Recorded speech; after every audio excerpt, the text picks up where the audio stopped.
ಕೆಮ್ಮು ಬಂದ್ಬಿಟ್ಟಿದೆ, coffee tea ಬಿಡೋಕ್ಕಾಗಲ್ಲ, ಪರ್ಯಾಯ ಏನು ಅಂತಕ್ಕಂಥ ಪ್ರಶ್ನೆ ಅನೇಕರಲ್ಲಿ ಬರ್ತಾ ಇರುತ್ತೆ. ಸಿಂಪಲ್ ರೆಮಿಡಿ ನಿಮ್ಗೆ ಹೇಳ್ತೀನಿ. ನೀರು ಹಾಲು ತೊಗೊಳ್ಳಿ. ಅಂದರೆ ಒಂದು 20 ml ಹಾಲು, 80 ml ನೀರು, 100 ml ಸರಾಸರಿ ಆಯ್ತಲ್ವಾ, 20-80. ನೀರು ಹಾಲಿಗೆ ಎಲ್ಲವೂ 2 ಚಿಟಿಕೆ ಏಲಕ್ಕಿ, ಲವಂಗ, ಮೆಣಸು, ಅರಿಶಿನ, ಕೆಂಪು ಕಲ್ ಸಕ್ಕರೆ, ಶುಗರ್ ಇರಬಾರ್ದು. 2 ಚಿಟಿಕೆ ಹಾಕ್ಬಿಟ್ಟು ಚೆನ್ನಾಗಿ ಬ್ಲೆಂಡ್ ಮಾಡಿ ಚೆನ್ನಾಗಿ ಕುದಿಸಿ ಅದನ್ನು ಹಿಂಗೆ ಕುಡಿತಾ ಇರಿ.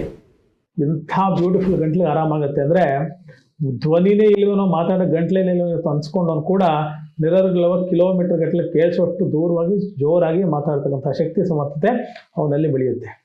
ಕಷಾಯ ವಿತ್ ಕಿಶೋರ್ ಅಂತ ನಂದು ಟ್ಯಾಗ್ ಲೈನ್ ಇದೆ. ಕಷಾಯ ಅಂದರೆ ಏನು ಗೊತ್ತಾ, ಯಾವುದು ಕಂಠಕ್ಕೆ ಕರ್ಷಣೆ ಮಾಡುತ್ತೋ ಅದು ಕಷಾಯ.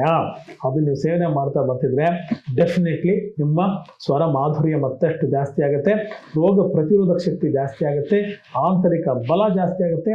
ತೊಂದರೆಗಳೇನಾದರೂ ಇದ್ದರೆ, ಚಿಕ್ಕ ಪುಟ್ಟ ನೆಗಡಿ, ತಲೆನೋವು, ಮೈಕೈ ನೋವು, ಆಯಾಸ, ಆಮೇಲೆ ಸ್ವರಭೇದ ಅಂದರೆ ವಾಯ್ಸ್ ಚೇಂಜ್ ಆಗಿರ್ತಕ್ಕಂಥದ್ದು ಎಲ್ಲವೂ ಹೀಗೆ ನಿವಾರಣೆ ಆಗುತ್ತೆ.